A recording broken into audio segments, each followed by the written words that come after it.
ಬಾಗಿಲು ಸಾರಿಸ್ರಿ, ಅಡುಗೆ ಮನೆ ಸ್ವಚ್ಛ ಇಲ್ಲರಿ, ಪಾತ್ರೆ ಬೆಳಗ್ರಿ, ಮಕ್ಕಳಿಗೆ ಸ್ನಾನ ಮಾಡಿಸ್ರಿ ಹೇಳ್ತಾ ಇದ್ರು. ಅವರು ಮಾಡಲಿಲ್ಲ, ಕೆಲವರು ಬಿಟ್ಟು. ಅದಕ್ಕೆ ಏನು ಮಾಡ್ತಾ ಇದ್ರು, ಅಲ್ಲೊಬ್ಬ ಮಠಸ್ಥರು ಸ್ವಾಮಿಗಳು ಮಠ ಅಂತಿರ್ತಾ ಇದ್ರು, ಅವ್ರಿಗೆ ಹೇಳ್ತಾ ಇದ್ರು, ನೋಡಿ ಇಂಥವ್ರ ಮನೆಗೆ ಹೋಗಿದ್ದೆ, ಅವ್ರು ಎದ್ದಿಲ್ಲ, ಸಾರಿಸಿಲ್ಲ, ಸ್ನಾನ ಮಾಡಿಲ್ಲ. ಅವಾಗ ಅವ್ರೇನು ಮಾಡಿರೋರು, ಶಸ್ತ್ರಪವಾಡ ಅಂತ ಕಳ್ಸರು, ಮುಳ್ಳಾವಿಗೆ. ಇವತ್ತು ಅವೆಲ್ಲ ಒಂದು ಆಡ ವಸ್ತುವಾಗಿಬಿಟ್ಟಿದ್ದಾವೆ. ಒಬ್ಬ ಬರೋನು ಗಂಟೆ ಅಲ್ಲಾಡಿಸೋನು ಮನೆ ಮುಂದೆ ಮುಳ್ಳಾವಿಗೆ ಮೇಲೆ ನಿಂತ್ಕೊಳ್ಳೋನು. ಮುಳ್ಳಾವಿಗೆ ಮೇಲೆ ನಿಂತ್ಕೊಂಡ್ರೆ ನೋವು ಯಾರಿಗೆ? ನಿಂತವನಿಗೆ. ಗಂಟೆ ಅಲ್ಲಾಡಿಸ್ ಜನವೆಲ್ಲ ನೋಡ್ತಾ ಇದ್ರು, ಯಾಕೆ ನಿಂತ್ಕೊಂಡಿದ್ದೀರಿ ಸ್ವಾಮಿ, ಏನು ಕೆಲಸ? ನೋಡಿ ಇವ್ರು ಬೆಳಿಗ್ಗೆ ಬೇಗ ಹೇಳ್ತಾ ಇಲ್ವಂತೆ, ಇವರು ಸ್ನಾನ ಮಾಡಲ್ವಂತೆ, ಇವ್ರ ಮಕ್ಳಿಗೆ ಸ್ನಾನ ಮಾಡಿಸಲ್ವಂತೆ, ಎದ್ದುಗಳು ಹಂಗೆ ಕಾಫಿ ಕುಡಿತಾರಂತೆ, ಯಾವುದೋ ಆಚರಣೆ ಇಲ್ವಂತೆ. ಅದಕ್ಕೆ ನಾನು ಮುಳ್ಳಾಗಿ ನಿಂತ್ಕೊಂಡು ಗಂಟೆಯಲ್ಲಿ ಆಡಿಸ್ತಾ ಇದ್ದೆ.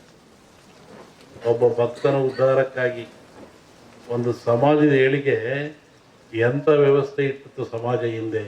ಒಬ್ಬ ಗುರು ಬಂದು ನೋವು ತಗೊಳ್ತಾ ಇದ್ದ. ಅವಾಗ ಅವನು ಬಂದು, ಇಲ್ಲ ಸ್ವಾಮಿ ಇನ್ಮೇಲೆ ಹಂಗೆ ಮಾಡಲ್ಲ ನಾನು ಅಂಥೇಳಿ ಅವ್ರಿಗೆ ನಮಸ್ಕಾರ ಮಾಡಿ 4 ಕಾಣಿ ಕೊಡ್ತಾ ಇದ್ದ. ನೋಡಿ ಕಾಯಕ, ಸಿಕ್ಕಾಪಟ್ಟ ದುಡ್ಡು ತಗೊಳಂಗಿಲ್ಲ, ಒಂದು ಹಿಡಿ ಹಿಟ್ಟು ಅವಂದು, 4 ಕಾಣಿ ಇವನ್ನಷ್ಟೇ ಹಿಡಿದು ಹೋಗ್ತಾ ಇದ್ದ. ಅದಕ್ಕೂ ಮೀರ್ತಿದ್ರು ಕೆಲವರು. ಆವಾಗ ಅವ್ರಿಗೆ ಶಸ್ತ್ರೂಪ ಮಾಡೋದು ಮತ್ತೊಬ್ಬರನು ಅವನ ಮನೆ ಮುಂದೆ ಬಂದು ಮುಳ್ಳಾವಿಗೆ ಮೆಟ್ಕೊಂಡು ಈ ಬಾಯಿಗೆ ಉದ್ದಕ್ಕೆ ಈ ಬಾಣದಂಗೆ ಇರುತ್ತಲ್ಲ ಶೂಲ, ಅದು ಚುಚ್ಕೊಂಡ್ಬಿಡ್ತಿದ್ದ, ರಕ್ತ ಬೀಳ್ತಾ ಇತ್ತು. ಮತ್ತೆ ಗಂಟೆ ಅಲ್ಲಾಡಿಸೋನು. ಎಲ್ಲ ಜನ ಸೇರೋರು, ಯಾಕೆ ಇವನು 5ನರಿಗೂ ಬೆಲೆ ಕೊಡಲ್ವಂತೆ, ಆ ಪೂಜೆನೂ ಮಾಡಿಲ್ವಂತೆ, ನೋಡಪ್ಪ ಇವನು ಅಂತ. ಹಂಗೆ ನೀನು ಯಾಕೆ ನಾವು ತಗೊಳ್ತೀಯ? ಅವರ ಉದ್ಧಾರಕ್ಕಾಗಿ. ಇವು ಮಠಗಳು, ಮಾನ್ಯಗಳು, ಹಿರಿಯರು ಒಂದು ಸಮಾಜವನ್ನು ಸಿದ್ಧುವಂಥ ಸಂಕೀರ್ಣ ಆದರ್ಶ ತತ್ವಗಳು.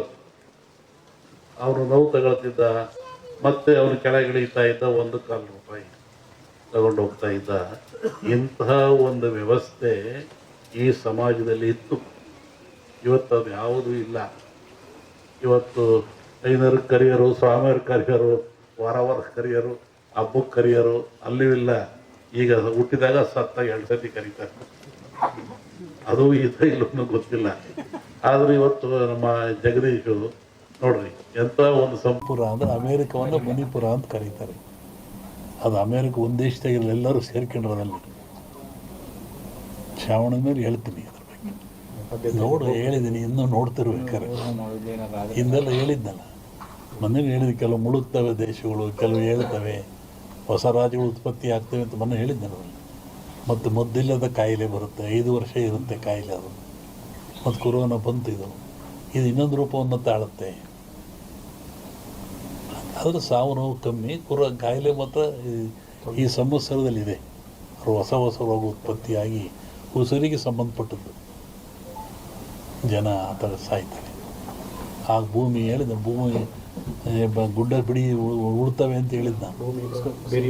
ಬೆರೆಯುತ್ತೆ, ಉಳುತ್ತವೆ, ಸಮುದ್ರ ಜಲ